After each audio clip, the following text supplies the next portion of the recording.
إن الحمد لله نحمده ونستعينه ونستغفره ونعوذ بالله من شرور أنفسنا ومن سيئات أعمالنا من يهده الله فلا مضل له ومن يضلل فلا هادي له وأشهد أن لا إله إلا الله وحده لا شريك له وأشهد أن محمدا عبده ورسوله أما بعد அன்புள்ள சகோதரர்களே சகோதரிகளே தாய்மார்களே,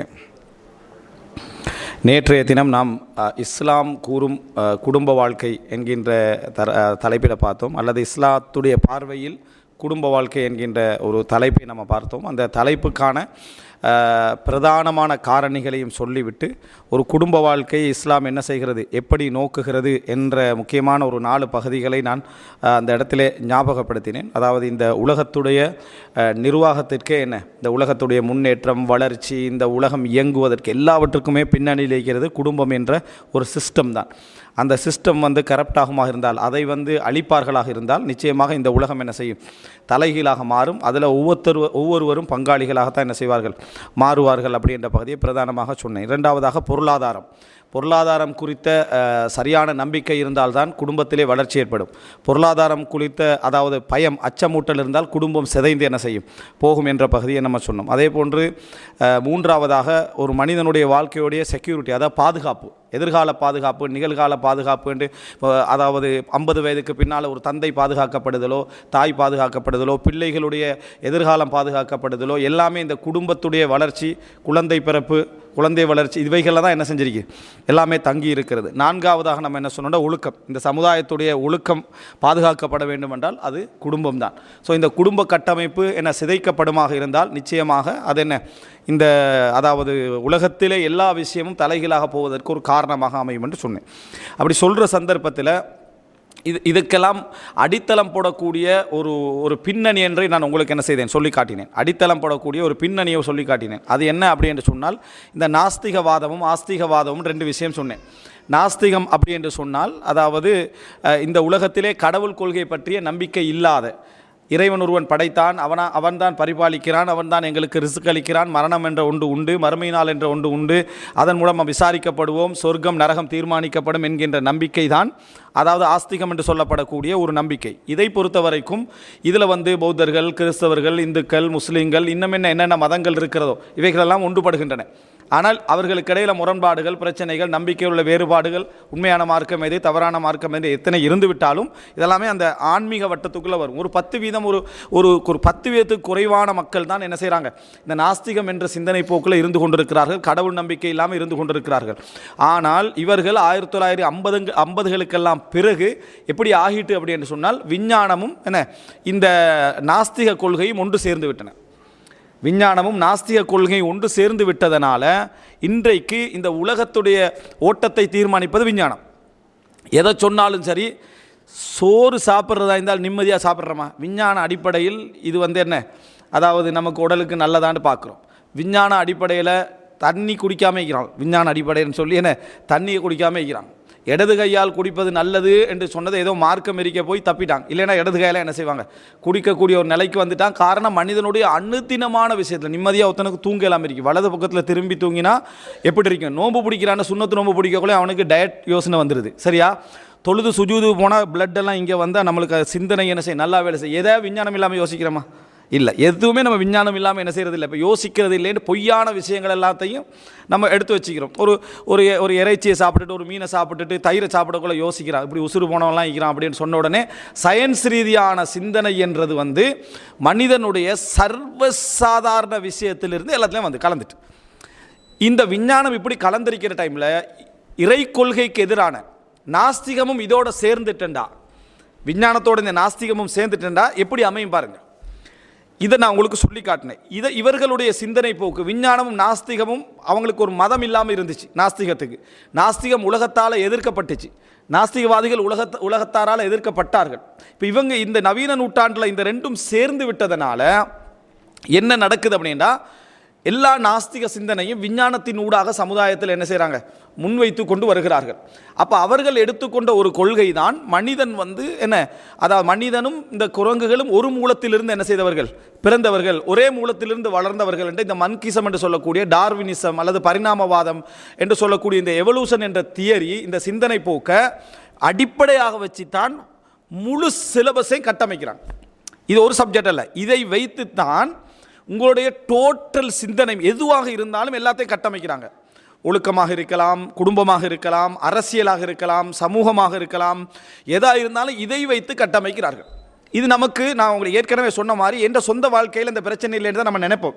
இந்த 70% நாஸ்திகமாக இருந்தால் என்ன, ஆஸ்திகமாக இருந்தால் என்ன, டார்வினிசமாக இருந்தால் நம்ம நல்லா தானே இருக்கிறோம், நம்ம நல்லா தானே இருக்கிறோம் என்ற சிந்தனையில் தான் நம்ம யோசிக்கிறோம். ஆனால் அப்படி அல்ல. எங்களது வாழ்க்கை முறை, எங்களோட குடும்ப பிள்ளைகளுடைய வாழ்க்கை முறையெல்லாம் அதில் தான் தங்கி இருக்கிறது. நம்ம என்னதான் இங்கே இருந்து விட்டாலும் எங்கள் பிள்ளைகளுடைய அதிகமான காலப்பகுதி பாடசாலையில் கழியுது, ஸ்கூலில் கழியுது. அது அப்போ ஸ்கூலில் அந்த பிள்ளைகள் அந்த பகுதிகளை கழிக்கிறார்கள் என்றால் அங்கே சிலபஸ் போடப்படுகிறது. இந்த சிலபஸ் எல்லாம் அது இலங்கையாக இருக்கலாம், இந்தியா இருக்கலாம், எந்த நாடாக இருக்கலாம், அரசு முழு அதிகாரத்துக்கு கீழ் இருக்கக்கூடிய சில நாடுகளை தவிர, அந்த சில நாடுகளை தவிர பெருவாரியாக எல்லா நாடுகளையும் சிலபஸ் என்கின்ற அமைப்பு எப்படி இருக்கு என்று சொன்னால் மேற்கத்திய உலகத்தை சார்ந்து தான் இருக்குது. சிலபஸ் ஊரில் தான் படிக்கிறான், ஆனால் கேம்பிரிட்ஜா ஆக்ஸ்போர்டான்னு கேட்குறான். ஊரில் தான் படிக்கிறான், கேம்பிரிட்ஜா என்ன ஆக்ஸ்போர்ட் கல்வியான்னு கேட்குறான், அல்லது அமெரிக்காவுடைய ஒரு சிஸ்டமானு கேட்குறான். ஏதோ ஒன்று எடுத்து பார்த்தாலும் மேற்கத்திய ஒரு கல்வி முறைக்கு இது காரணம் பொருளாதாரத்தோடு அதை செய்து ரிலேட் ஆகுது, அவனுடைய வருமானத்தோடு அது ரிலேட் ஆகிறதுனால அப்படியான ஒரு சிந்தனை போக்கில் இருக்கிறத நம்ம என்ன செய்கிறோம் பார்க்கிறோம். இப்போ இப்படிப்பட்ட ஒரு நிலைமையில் நம்ம சிலபஸை பற்றி, நமது குழந்தைகளுக்கு கொடுக்கப்படுகின்ற பாடத்திட்டத்தை பற்றி நம்ம யோசிக்கணுமா இல்லையா? நம்ம என்ன பாடத்திட்டத்தை நம்ம கொடுத்து கொண்டிருக்கிறோம், அதால் எங்களுக்கு வெளிவர முடியுமா, இதுக்கு மாற்றீடு என்ன என்று நம்ம யோசிக்க தான் வேண்டும். இதை யோசனை இல்லாமல், இந்த சிந்தனை இல்லாமல் பலர் இருந்து கொண்டிருக்கிறோம். இதை ஒரு பெரிய ஒரு தலைப்பாக கூட நிறைய பேர் என்ன செய்வதில்லை, நினைப்பதில்லை. சிலர் என்ன சொல்கிறாங்கன்னா, நாங்கள் ஈவினிங் குர்ஆன் மதரசாவுக்கு அனுப்பத்தானே செய்கிறோம் அப்படின்னு சொல்கிறோம். குர்ஆன் மதரசாவில் ஓதி கொடுக்குறவரும் படித்து கொடுக்குறவரும் இந்த சிலபஸுக்குள்ளே தான் இருக்கிறாரு. அவரால் கூட பெரும்பாலும் இதில் என்ன நடக்குது என்கின்ற வித்தியாசத்தை அறிய முடியாத நிலையில் பெரும்பாலானவர்கள் என்ன செய்கிறாங்க, உள்வாங்கப்பட்டிருக்கிறார்கள் என்பதை தெரியாத ஒரு நிலையை நம்ம இருந்து கொண்டிருக்கிறோம். பாடசாலையுடைய சிலபஸ் என்கின்ற பகுதி எங்கெல்லாம் பாதிக்கிறது, இது நிச்சயமாக நானோ நீங்களோ இந்த முழு கட்டமைப்பிலிருந்து வெளியே வர முடியாது இன்றைக்குள்ள சூழ்நிலையில். அதை முதல்ல அந்த நிர்பந்தத்தை ஏற்றுக்கொள்ள வேண்டும். சிலர் இது மாதிரியான நம்ம ஸ்பீச் முடிஞ்ச அப்படின்னா அப்போ என்ன தீர்வு கேட்குறாங்க. என்ன தீர்வு? எந்த தீர்வும் இல்லை. நம்ம வாங்குகிற மொபைல், எனக்கு அந்த மார்க்கெட்டில் உள்ள மொபைலை தான் நம்ம வாங்க வேண்டியிருக்கு. புது மொபைல் கண்டுபிடிக்கலுமா? இயலாது. சிம்மெண்ட் சொன்னால் அவன் போடுறதான் எடுத்து நம்ம போட வேண்டியிருக்குது. பேசுகிறத நம்ம இஸ்லாமாக வச்சுக்கொள்கிறோம், சிஸ்டமெல்லாம் அவனாக தான் இருக்குது. இப்படி தான் உலகத்துடைய முறைமையெல்லாம் இருக்கும். ஆனால் எங்களுடைய சிந்தனையை கட்டமைக்கக்கூடிய அமைப்பிலான இது போன்ற விஷயங்களுக்கான தீர்வு என்ன, நாங்கள் இதுக்கு என்ன ஒரு முடிவுக்கு என்ன செய்வது, வருவது, மாற்றீடாக நம்ம என்ன செய்யலாம், இது போன்ற அதாவது சிந்தனைக்காகத்தான் இந்த தலைப்பை பற்றி ஒரு சுருக்கமான ஒரு விளக்கம் நமக்கு தேவை.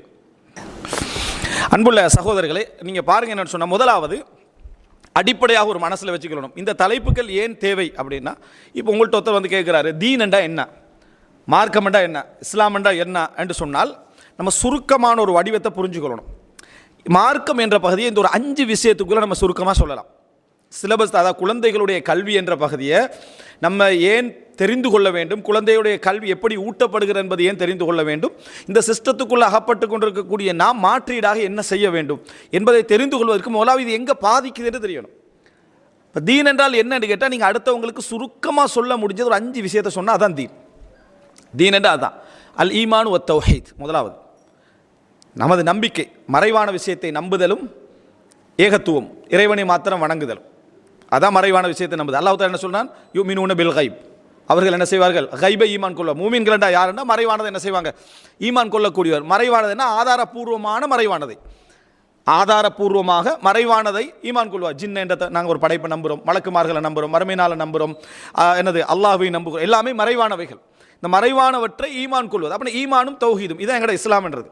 அப்போ ஒரு முஸ்லீம் உச்சகட்டமாக யோசிக்க வேண்டி, இதில் ஏதாவது பாதிப்பு வருமா, இதில் ஈமான் தௌஹீத் இதில் பாதிப்பு வருமா, இதில் பாதிப்பு வராத அமைப்பில் மற்ற விஷயங்களை நம்ம வைத்துக்கொள்ள வேண்டும். இது முதலாவது. இரண்டாவது அல் அமலு சாலிஹ், நல்ல வாழ்க்கை, நல்ல முறையில் அமல் செய்தல், இபாதத்தில் ஈடுபடுறது, தொழுகிறது, நோன்பு வைக்கிறது, ஜக்காத்து கொடுக்கிறது, ஹஜ்ஜு செய்கிறது, அதே போல் திக்ர்கள் ஈடுபடுறது, குர்ஆன் ஓதுறது, இது நல்ல அமல்கள், ஒரு மூமியுடைய வாழ்க்கையில் நல்ல அமல்கள். அதே போல் உலக ரீதியாக அடுத்தவருக்கு உதவி செய்கிறது, மற்ற விஷயங்கள் செய்கிறது, இந்த நல்ல அமல்கள். இது 2. மூன்றாவது அதா உல் ஹுகூக், கடமைகளையும் உரிமைகளையும் நிறைவேற்றல், மக்களுக்குரியது. மனைவியுடைய கடமை என்ன, கணவனுடைய கடமை என்ன, பிள்ளைகளுக்கு செய்ய வேண்டிய கடமை என்ன, உறவினர்களுக்கு செய்ய வேண்டிய கடமை என்ன, இரத்த உறவுகளுக்கு செய்ய வேண்டிய கடமை இல்லை, நட்பண்டா எப்படி நடந்து கொள்வது, ஒரு அரசோடு எப்படி நடந்து கொள்வது, அரசாங்கம் மக்களோடு எப்படி என்ன செய்கிறது, நடந்து கொள்வது, இது மாதிரியானதெல்லாம் எனக்கு சொல்லுவாங்க அதா உல் ஹுகூக். இதுவும் இஸ்லாம். இது என்ன இஸ்லாமிய என்ற பகுதியில் வரக்கூடிய ஒரு அம்சம். அடுத்த அல் ஹயா, வெட்கம், அதாவது ஒழுக்கம்.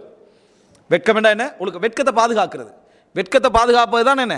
ஒழுக்கத்தை பாதுகாக்கும். இதாலம் தஸ்தஹி ஃபஸ்னா மா ஷித், உனக்கு வெட்கம் இல்லை என்றால் வேண்டியதை நீ என்ன செய்து கொள். அப்படி என்றால் ஒழுக்கம் தான் எல்லாத்தையும் பாதுகாக்கும். ரசூல் ஸல்லல்லாஹு அலைஹி வஸல்லம் என்ன சொன்னாங்க? என்ன அல் ஹயா மினல் ஈமான், வெட்கம் என்பது ஈமான்ல ஒரு பகுதி. அப்போ டோட்டல் ஒழுக்கம். அல் ஹயா என்றது மனிதர்கள் எதை வேண்டுமானாலும் செய்வதற்கு தூண்டும். எது இல்லாமல் போனா? வெட்கம் இல்லாமல் போனால். 4வது. 5வது என்ன கேட்டால் இஸ்திக்ஃபார், தௌபா. இதில் ஏற்படக்கூடிய பிழைகள், நம்ம ஏற்கனவே சொன்னதில் ஏற்படக்கூடிய பிழைகள், தவறுகள், நம்ம தெரியாமல் செஞ்சிருப்போம். வெளிரங்கமாக ஒரு நல்ல வாழ்க்கை வாழ்ந்து கொண்டிருப்போம், உள்ரங்கமாக அந்த தவறுகள் நடந்துரும். இவைகளை சரிப்படுத்தி கொண்டே இருத்தல், இஸ்திக்ஃபார், தௌபா. இவ்வளோதான் தீன் என்றது. தீன் என்றால் இந்த 5 பட்டியலுக்குள்ளே வரக்கூடிய விஷயம். ஈமானும் தௌஹீதும், அடுத்ததாக நல்ல அமல்கள், 3வதாக அதா உல் ஹுக்கூக், உரிமைகளையும் கடமைகளையும் நம்ம என்ன செய்கிறது? நிறைவேற்றது. 4வதாக அல் ஹயா, வெட்கம் என்றத ஒழுக்கம் என்கின்ற பகுதி. இதில் ஏற்படக்கூடிய தவறுகள், விஷயங்களை ஒரு மனிதன் சீர்திருத்தி கொண்டே இருப்பது. இந்த 5 விஷயமும் எங்களோட பிள்ளைகளையோ எங்களையோ பாதிக்கப்படுதுன்னா அது பாதிப்புக்கான காரணம் என்னன்னு கண்டறிவது கடமை. அந்த பாதிப்புக்கான காரணம் என்னன்னு கண்டறிவது கடமை. சில பொழுதுல இப்போ பாதிக்காது, நம்ம கொடுத்து கொண்டிருக்கக்கூடிய விஷயங்களோ படித்து கொண்டிருக்கக்கூடிய விஷயங்களோ சூழலோ இப்போ பாதிக்காது. எதிர்காலத்தில் என்ன செய்யும்? பாதிக்கும். கொஞ்சம் நாட்களுக்கு பின்னால் பாதிக்கும். அப்படி பாதிக்க போவதை நம்ம புரிஞ்சு கொள்ள மாட்டோம். ஒரு பிள்ளைக்கு நல்ல ஒரு தொழிலை தேடிக்கொண்டுருவோம், ஒரு நல்ல பதவியை தேடி கொடுத்து விடுவோம். ஆனால் அவனால் இந்த 5ல் ஒன்று போக விடுவீங்களே. அப்படி நீங்கள் தேடி கொடுத்த இடத்தில் இந்த 5ல் ஒன்று போய்விடுமெண்டா நீங்கள் அதை என்ன செய்யணும்? நிறுத்திடணும். இந்த 5ல் ஒன்று போவது தீன் போகிறதுக்கு சமம். தீன் போவதற்கு சமம். சுஃபியான சௌரி ரஹிமஹுல்லாஹ் சொல்கிறாங்க, இன்ன துனூபி ல அஹ்வனு அலைய, என்ற பாவங்களை பொறுத்தவரை எனக்கு மிகவுமே அதை ஒரு விஷயத்தை எடுத்துக்காட்டி சொல்கிறாரு. எனக்கு இதை விட மிகவும் ஒரு கீழ்நிலையில் உள்ளதான் என் பாவங்கள். எனக்கு என் பாவத்தை பற்றி எனக்கு அப்படி பெரிய கவலை என்ன எனக்கு இல்லை. வலக்கின்னி அஹாஃபு அன் உஸ்லப ஈமானி, என் ஈமான் என்னை விட்டு பறிபோவதைத்தான் நான் பயப்படுகிறேன் என்றார். அதாவது எல்லாம் செஞ்சிருவோம், பாவங்களும் செஞ்சிடுறேன், நான் தௌபா செய்கிறேன், இஸ்திக்ஃபார் செய்கிறேன். ஆனால் ஏதோ ஒரு வகையால் ஈமான் என்னை விட்டு போகும் என்று வைங்களேன், அதை நான் பயப்படுகிறேன். ஏன்னா ஈமானை பறிக்கக்கூடிய சூழ்நிலை இன்றைக்கு நிறைய இருக்கு. ரசூலுல்லாஹ் என்ன சொன்னாங்க? யுஸ்பிஹு முஃமினன் வ யும்சி காஃபிரா வ யும்சி முஃமினன் வ யுஸ்பிஹு காஃபிரா. காலையில் முஃமின், ஈவினிங்கில் என்ன? அவன் காஃபிராக மாறுகிறான். மாலையில் காஃபிராகிறான், காலையில் முஃமினாக மாறுகிறான். அந்த அளவுக்கு வேகமான நம்பிக்கைகள் எங்களை சூழ நடந்து கொண்டே இருக்கிறது, வந்து கொண்டே இருப்பதை நம்ம என்ன செய்கிறோம்? பார்க்கிறோம். காரணம் மீடியாவுடைய விஷயம். மீடியாவுடைய அந்த தாக்கத்தின் காரணமாக, நமக்கு போடப்படுகின்ற பாடத்திட்டங்களின் காரணமாக, சூழ்நிலை காரணமாக எங்களுக்கு மேலே இந்த சிந்தனையை கொண்டு வந்து சேர்க்க வேண்டும் என்று ஒரு பொருளாதார பலம் படைத்த ஒரு, நான் சொன்ன மாதிரி நாஸ்திகமான ஒரு டீம் செயல்படுவதன் காரணமாகவும் எல்லாட்டையும் போய்கிட்டு இருக்கு. இந்த 5லையும் பாதிப்பு வாரதுனால தான் நம்ம சிலபஸை பற்றி பேச வேண்டும் என்று சொல்கிறோம். இந்த 5லையும் பாதிப்பு வருகிறது என்றால் நம்ம அதை பற்றி பேச வேண்டும். ஆனால் மிக கவலைக்கிடமான விஷயம் என்ன தெரியுமா? பெற்றோர்களில் 70% சொல்கிறதை விட அதை விட அதிகமான பெற்றோர்களுக்கு நம்ம பிள்ளைய 2.5 வயசில் கொண்டு போய் சேர்த்துடுறோம். ஸ்கூலில் 2.5-3 வயசில் கொண்டு போய் சேர்த்துடுறோம். அதனால அரபு நாடுகளில் எப்படி வச்சுக்கிறாங்கன்னா ஹதானான்னு வச்சுக்கிறாங்க. அதுக்கு ஹதானானா என்ன தெரியுமா? ஃபிக்ஹ் பாடத்தில் வரும். ஃபிக்ஹ் பாடத்தில் வரும் எப்படின்னா ஹதானானா குழந்தைகளை பொறுப்பெடுத்து வளர்த்தல். அப்படின்னா இந்த பிறந்ததில் இருந்து வளர்க்குறதுக்கு பேர் ஹதானா. நம்ம வீடுகளில் நம்ம மொண்டசூரி என்று சொல்லக்கூடிய அல்லது இந்த ப்ரீகேஜி என்று சொல்லக்கூடியதெல்லாம் அரபில் என்ன சொல்லுவாங்கன்னா ஹதானாண்டு. இப்போ ஹதானா எங்கே நடக்குது? ஸ்கூலில் நடக்குது. ஒரு காலத்தில் ஃபிக்ஹ் கிதாபில் இருக்கும்னா ஹதானா யார் செய்கிறது? வாப்பா செய்கிறதா, உம்மா செய்கிறதா, உம்மாவுடைய சகோதரர்கள் செய்கிறா, சகோதரி செய்கிற. இப்போ புதுசாக ஃபிக்ஹ் கிதாப் எழுதினா நீங்கள் எப்படி எழுதணும்? ஸ்கூலில் எந்த ஸ்கூலில் ஹதானா என்ன, அதாவது பொறுப்பு கொடுக்கலாம்னு சொல்கிற அளவுக்கு ஹதானா அங்கே கொண்டு வந்துட்டாங்க. ஆனால் பிள்ளைய சேர்க்குறாங்க. சேர்த்த நாளில் இருந்து அந்த பிள்ளை +1 படிக்கிற டைமில் வார அந்த நெருங்குற டைமில் தான் ஒரு கவனம் எடுக்கிறாங்க பெற்றோர்கள். இந்த +1 ஒழுங்காக பாஸ் ஆகிறணும், அது சரியாகிறன்னு என்ற நேரத்தில் தான் என்ன படிக்கிறா, எது படிக்கிறா, டியூஷன் போறியா, அது போறியான்னு ஒரு கவனத்துக்கு வராங்க. அது வரைக்கும் பிள்ளையுடைய சிந்தனையில் என்ன போடப்பட்டதுன்றதே தெரியாது. அதை பற்றி எந்த கவலையும் அவர்களுக்கு இல்லை. அதை பற்றி எந்த கவலையும் இல்லை. ஆனால் என்ன நினைக்கிறாங்கடா, என் புள்ள பாருங்க 5 நேரம் தொழுது, காலை மாலை துவாக்கள் மனநம் விட்டுருக்குது, குர்ஆன் ஓதுது, அல்லது 5 ஜுஸு மனநம் விட்டுருக்கிறது, ஹிஃபுல் பண்ணியிருக்குது, எல்லாம் சரியான்றாங்க. அதெல்லாம் இபாதத்துக்குரிய விஷயம். அல் அமலு சாலிஹ், நல்ல அமல்களுக்குரிய விஷயத்தை நீங்கள் கொடுத்து கொண்டிருக்கிறீங்க. ஆனால் ஈமான அகற்றக்கூடிய விதமான சிலபஸ் எல்லாம் தயாரிக்கப்பட்டு கொண்டிருக்கிறது. பிள்ளைகள் சர்வசாதாரணமாக எழுதுகிற நேரத்தில் இன்றைய பொருளாதார வீழ்ச்சிக்கு என்ன காரணம் என்று படிக்கிறாங்க. ஒரு கிரேட் 6, 7 படிச்சிடறாங்க. பொருளாதார வீழ்ச்சிக்கு என்ன காரணம்? அவன் சிம்பிளாக எழுதுகிறான், உலக சனத்தொகை பெருக்கம், பாப்புலேஷன் விளங்கிட்டா. உலக சனத்தொகை பெருக்கம் ஒரு காரணம் என்று எழுதுகிறான். குஃபுரா இல்லையா அது? அவன் எழுதுகிறான், வாப்பாவுக்கும் இது வந்து சரியாக இருக்குமா பிழையாக இருக்குமா விளக்கம் இல்லை. அது பார்த்தாலும் பார்ப்பதில்லை, பார்த்தாலும் அந்த விளக்கமும் இல்லை. இது போல் 1000 கருத்து அவன் பதிஞ்சுக்கிறது. அவனுக்கு 1000 கருத்து அவன் உள்ளத்தில் பதிகிறது, பதிந்து விட்டு தான் வாராங்களே. சிம்பிளாக வந்து ஏதாவது இந்த சமுதாயத்தில் புதிதாக அறிமுகப்படுத்தப்பட்டால் அவனுக்கு கேள்வி ஸ்ட்ராங்காக நிற்கிது, கேள்வி வந்து ஸ்ட்ராங்காக நிற்கிது. இங்கே மார்க்க ரீதியாக பதில் இல்லை.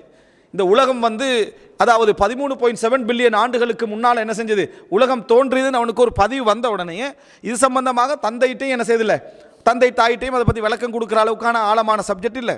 பாடசாலை இருக்கக்கூடியவருக்கு மார்க்கத்தை பாதுகாத்து சொல்லக்கூடிய மார்க்க அறிவும் இல்லை.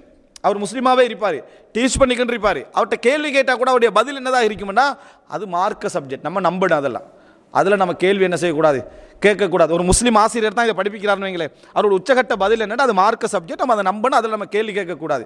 இது சயின்ஸ். அப்போ நம்ம மார்க்கம் என்ன, அது சயின்ஸ் இல்லை, மூட நம்பிக்கைன்னு தான் சொல்கிறாரு. சொல்லக்கூடாதுனால அப்படி சொல்லாமல் இருக்கிறார், அஸ்தக்ஃபிருல்லாஹ்னு சொல்லுவார், அவ்வளோதான். அப்படின்னா அது இது சயின்ஸ். அப்போ இஸ்லாம் சயின்ஸ் அல்ல, இது சயின்ஸ். ஆனால் அது வந்து நம்ம அதாவது எப்படின்னா அது உயர் நீதிமன்ற நீதிபதி என்ன செய்வார், தீர்ப்பெல்லாம் வழங்கிட்டு வெளியே வர டைமில் சிலையை வணங்கிட்டு போவார் தானே. அப்போ அவர் அவ்வளோ தீர்ப்பு வழங்குறவருக்கு சிலையை வணங்கக்கூடாது விளங்கலை தானே. ஏன்னா அவர் என்ன வச்சுக்கணும், இது கலாச்சாரம், இது மதம், இது மார்க்கம், இது நம்பிக்கை, இதில் மூளை என்ன செய்யக்கூடாது, போடக்கூடாது. மூளையெல்லாம் உலகத்துக்கு தான், நம்மளோட வாழ்க்கையெல்லாம் கபருக்கு கீழே வானத்துக்கு மேலே இருக்கணும், உலகத்துக்குள்ளே யோசிக்கக்கூடாது அப்படின்னு நினைக்கிறாங்க. அன்புள்ள சகோதரர்களே, அதாவுல் ஹுக்கூக் என்ற அதாவது உரிமைகளையும் கடமைகளையும் நிறைவேற்றல், வெட்கம் என்ற ஒழுக்கம் என்ற பகுதி, இதெல்லாம் எதோடு சம்மந்தப்பட்டது, வானத்துக்கு கீழே நிலத்துக்கு மேலே உள்ள சம்பந்தப்பட்டதா. இது சரியாகினா தான் மறுமை என்ன செய்யும், எங்களுக்கு வெற்றி என்ற பகுதிக்குள்ளே வரும். ஆனால் இதை பற்றிய தெளிவோ சிந்தனையோ இல்லை. பெற்றோர்களை குறை சொல்லவும் முடியாது இதில் முழுமையாக. ஆனால் சமுதாயத்துள்ள தலைவர்கள் வழிகாட்டிகளாவது இதை பற்றியான சிந்தனைகளை எடுத்து இதை கொண்டு வரும். இதுக்கு மாற்றீடாக முஸ்லீம் பாடசாலைகளை உருவாக்குவோம் அப்படின்னு கொண்டு வராங்க தானே. முஸ்லீம் பாடசாலைகள் கொண்டு வரக்கூடிய 70-75% என்ன விஷயம்னா 3 பிரச்சனைக்கு. இந்த கல்வி, நவீன கல்வி திட்டம், எந்த கல்வி திட்டத்தை எடுத்துக்கினாலும் 3 பிரச்சனை இருக்கும். ஒன்று அந்த பாடம், போடப்பட்டிருக்கக்கூடிய பாடம், சிலபஸ், அதில் உள்ள கண்டென்ட். இரண்டாவது என்னென்னா படிப்பிக்கப்படக்கூடிய முறை, படிப்பிக்கப்படக்கூடிய முறை பிள்ளையை வந்து ஆளு மேலே வளர்க்கிறதா இருக்கணும், ஆளுமே தகர்க்கிறதா என்ன செய்யக்கூடாது, இருக்கக்கூடாது. அந்த மெத்தடாலஜின்னு சொல்கிறாங்களே மன்ஹஜியத், அது சரியாக இருக்கணும், படிப்பிக்கப்படுகின்ற முறை. மூன்றாவது என்வைரன்மெண்ட், படிக்கின்ற சூழல், படிக்கின்ற சூழல். இந்த 3ம் சேர்ந்து தான் ஒருவனை என்ன செய்யும், உருவாக்கும். முதலாவது பாடம், சிலபஸ் எப்படி இருக்கின்றது. இரண்டாவது அந்த படிப்பிக்கப்படுகின்ற முறை, ஆசிரியர் எப்படி மாணவரை அணுகிறாரு அப்படி என்ற ஒரு இரண்டாவது. மூன்றாவது என்னன்னு சொன்னால் அந்த சூழல், என்வைரன்மெண்ட் எப்படி இருக்கணும்.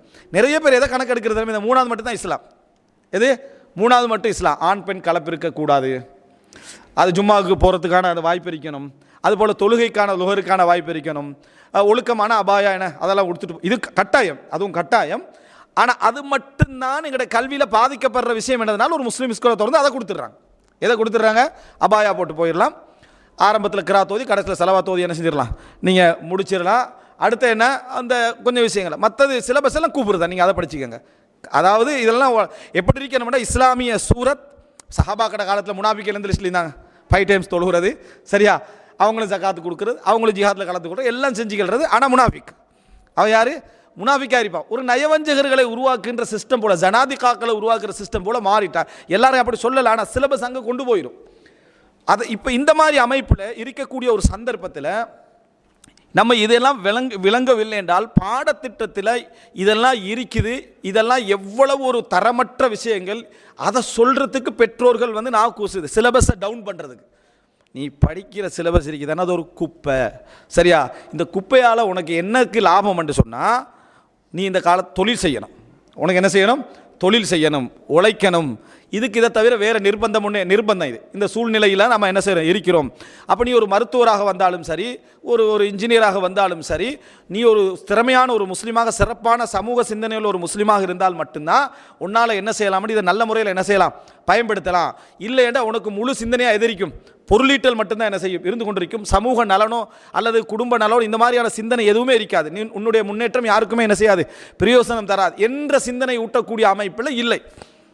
பிள்ளைய பாடசாலைக்கு அனுப்பக்கூடிய பெற்றோர்களில் இருந்து ஒழுங்கா படி, வாப்பா படுற கஷ்டம் தெரியும் தானே என்று தான் அனுப்புகிறாங்க. வாப்பட கஷ்டத்தை காட்டி இந்த கஷ்டத்தை இல்லாமக்கக்கூடிய அமைப்பிலானவனாக நீ என்ன செய்யணும், நீ உருவாகணும். இன்கம், முக்கியமாக இன்கம், எவனை கொண்டாவது என்ன இன்கம் என்கின்ற மாதிரியான ஒரு சிந்தனைக்கு வளர்ந்துடுறான். அவன்கிட்ட இயல்பாக இருக்கக்கூடிய மார்க்கம் பண்பாடின் காரணமாக அது காப்பாற்றப்படுதே தவிர, இல்லையண்டா மேக்சிமம் மனிதாபிமானம் முடியாத இடத்துல மிருகாபிமானம் என்றதுக்கு என்ன செஞ்சிடறான், போகக்கூடிய ஒரு நிலைமைக்கு பிள்ளைகளுடைய பாடத்திட்டம், ஆர்வமூட்டல் எல்லாமே இருந்து கொண்டிருப்பதை நீங்கள் என்ன செய்யணும் பார்க்கணும். இதற்காக வேண்டி பெற்றோர்கள் என்ன செய்கிறாங்கடா, எவ்வளோ ஒழுக்கத்தை இழக்க தயாராகிறாங்க, எவ்வளோ ஒழுக்கத்தையும் இழக்க தயாராக இருக்கிறாங்க. சொர்க்கத்திலே அல்லாஹு தாலா நல்ல ஒழுக்கமாக வாழக்கூடியவர்களுக்கு ஹூர்லீன்களை அல்லாஹு தாலா ஏற்பாடு செய்திருக்கிறான் என்பது அல்லாஹ்வுடைய சிலபஸ், குர்ஆன் வசனத்தில் வருது. இதை ஓதக்களை விளக்கப்படுத்தக்களெல்லாம் பெற்றோர்களுக்கு பிள்ளைகளுக்கு சொல்கிறது ஒரு வெக்கம். இப்படி நம்ம பிள்ளைகிட்ட சொல்கிறது, ஸ்கூலுக்கு போய் பாருங்கள் என்ன சொல்லிக் கொடுக்குறாங்க, என்ன இது இதை சொல்கிறது என்ன வெட்கம் என்று சொல்லிக் கொடுக்குறாங்க. ஆனால் சிலபஸ் 6ஆம் ஆண்டு 7ஆம் ஆண்டுலேயே ஆரம்பிச்சிருது, முழு நிர்வாணத்தோட ஃபோட்டோவோட என்ன ஒரு மனிதனுடைய அங்க அவயவங்கள் எப்படி இருக்குது, இது எப்படி இயங்கும், இது எப்படி இயங்கும் என்று பொம்பளை பிள்ளைக்கு ஆம்பளை பிள்ளைக்கெல்லாம் படிப்பிக்கிறான். எஜுகேஷன் முக்கியமா இல்லையா அப்படின்றது. அப்போது நீங்கள் என்ன மைண்ட் செட்டில் இருக்கேன்டா, இஸ்லாம் என்று வந்தால் மேக்சிமமாக என்னெல்லாம் கொச்சைப்படுத்தலுமோ அவ்வளோ கொச்சைப்படுத்துன்ற அவன் சிந்தனை நம்ம உள்வாங்குறோம். ஆனால் பாடசாலை என்று வருகிற நேரத்தில் இதை என்ன செய்கிறோம், ஒரு ஆசிரியர் ஒரு முஸ்லீம் ஆசிரியர் சொல்கிறாரு, ஃபஸ்ட்டாக இந்த சிலபஸ் பிளாக் அண்ட் ஒயிட்டில் வந்துட்டு இருந்தது, ஒரு காலப்பகுதியில் கலரில் கொடுக்க ஆரம்பித்தாங்க. அப்போ இந்த சிலபஸ் எல்லாம் எட் பண்ணிட்டான். எது இந்த விஞ்ஞான சிலபஸில் எத்தனை வயசுக்கு எந்த பிள்ளைக்கு என்ன தேவைன்றெல்லாம் அங்கே இல்லை. சரியா, காலம் போக போக போக கிட்டத்தட்ட 5 வயசுலலாம் எல்லாத்தையும் கொண்டு வந்து என்ன செஞ்சுருவாங்க, எட் பண்ணிடுவாங்க. அந்த மாதிரி ஒரு சிலபஸ் மனிதனுடைய ஓர்கன்ஸுகளை பற்றியான ஒரு அங்கவயங்களை பற்றியான ஒரு மெப்போட படத்தோட ஒரு பிக்சரோட போட்டு இதெல்லாம் விளங்கப்படுத்திக்கிறாங்க. புக்கெல்லாம் கொடுத்தாச்சு, மாணவர்கள்லாம் கூட்டமாக சிலபஸ் புக்கை படிச்சுக்கிட்டிருக்கிறாங்க. ஏன்னா கிளாஸ்லேயே இப்படி படிக்க மாட்டாங்க, போய் பார்த்தா என்னடா கலரில் பிரிண்ட் ஆகிக்குதானே. அதில் இந்த மாதிரி முன் வகுப்பில் உள்ளவன் சொல்லிக்கிறான், அப்படியே உங்களோட வகுப்புக்கு வர டைமில் இப்படி வரும், என்ன சிலபஸில் இதெல்லாம் வருன்னு இவன் பாஸ் ஆகினதே அந்த லட்சியத்தில் பாஸ் ஆகுதுன மாதிரியான ஒரு மைண்ட் செட்டில் இந்த புக்கை எடுத்து கூட்டமாக படிச்சுட்டு எது அந்த இடத்த பிள்ளைகளுடைய மைண்ட் செட்டு. ஆனால் இதை அந்த ஆசிரியர் எப்படி அணுகிறார் தெரியுமா, சிரிப்போட. அது ஒரு விஷயமே இல்லை. பிள்ளைகள் அப்படித்தான் இதெல்லாம் இந்த டைமில் பார்த்து தெளிவாகினால்தான் நாளைக்கு விஞ்ஞானியாக வருவான்னு சொல்லி என்ன அந்த மாதிரியான இதில் அணுகிறாங்க. ஒரு பாடசாலையில் ஒரு அதாவது முஸ்லீம் பாடசாலை, ஒரு ஆசிரியர்கிட்ட ஒரு பிரின்சிபல்கிட்ட ஒரு முறைப்பாடு வைக்கப்படுது. இப்படி தான் பாருங்கள், டீச்சர்ஸ் மாரை பற்றியெல்லாம் என்ன ஒரு மோசமான வரைபடங்களை பாத்ரூமில் எல்லாம் பிள்ளைகள் வரைஞ்சிட்டிருக்கிறாங்கன்னா அந்த டீச்சர் சிரிக்கிறார், அந்த பிரின்சிபல் சிரிக்கிறாரு, நீங்கள் இப்போ தானே வந்திக்கிறீங்க, இன்னும் நிறைய பார்ப்பீங்கன்றாரு. அப்படியேண்டா இது உள்ளுக்க உள்ள எல்லா பாடசாலையிலையும் குறை சொல்லலை, இதில் ஸ்ட்ரிக்டான நடவடிக்கை எடுக்கக்கூடிய மக்களும் இருக்கிறாங்க. ஆனால் அரைவாசி இப்படியும் இருக்குது, அரைவாசி இப்படி இருக்கு. காரணம் என்ன, இதெல்லாம் இப்போ கவனம் செலுத்தக்கூடிய காலத்தில் இல்லை, எல்லாம் மீடியா வளர்ந்து போய்க்கிறது, எல்லாருமே எல்லாத்தையும் பார்த்து தான் என்ன செய்கிறாங்க, வளர்கிறார்கள் என்ற சிந்தனை போக்கில் மாணவர்களை ட்ரீட் பண்ணக்கூடிய இடங்கள் உருவாகிவிட்டன. இப்போ நீங்கள் நினைக்கிறீங்களா, பிள்ளை என்ன செய்யுதுன்னா வாப்பாக்கு எது விருப்பம்னு பிள்ளைக்கு தெரியும், வாப்பாக்கு எது விருப்பம்னு தெரியும். வாப்பா வார டைமில் மார்க்கத்தை மேக்சிமைஸ் பண்ணுறது, மற்றதை மினிமைஸ் பண்ணுறது. சரியா, வாப்பா போன உடனேயே இதை மேக்சிமைஸ் பண்ணிவிட்டு அதை மினிமைஸ் பண்ணுறது. அதே தான் பிள்ளைகள் இப்போ என்ன செய்து கொண்டிருக்கின்றன.